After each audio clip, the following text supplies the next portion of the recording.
there's several ways you can go about trapping nest predators. One of the most popular and easy ways to go about it, and it's great for bringing youngsters in and showing them the tricks of the trade, is using a cage or a box trap. You can catch a lot of different critters in a box trap: raccoons, possums, armadillos, skunks.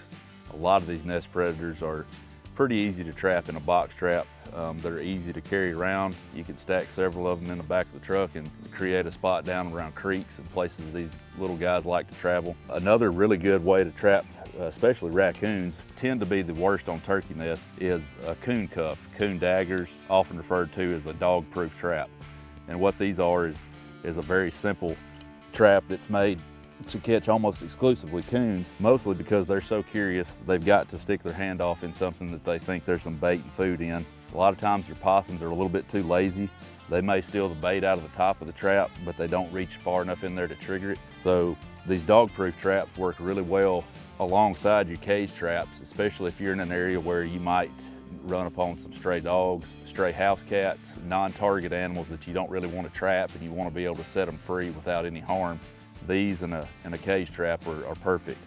In other areas where maybe you're targeting larger predators, bobcats, coyotes, everybody wants to trap coyotes. Leg hold traps are definitely the way to go.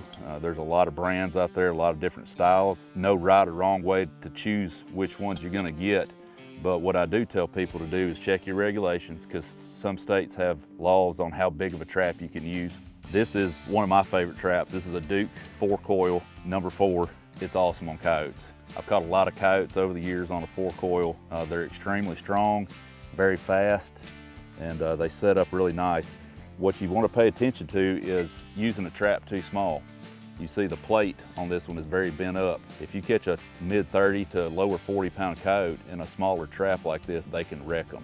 So these smaller leg hold traps are great for coons, water sets where you're trapping around water, creek banks and stuff. The leg hold traps in the smaller size are great for your smaller nest predators, but if you're targeting exclusively coyotes, you may want to look into a bigger, a little bit stronger trap, not only to make sure it's going to hold them, but to make sure they don't damage the trap in the process.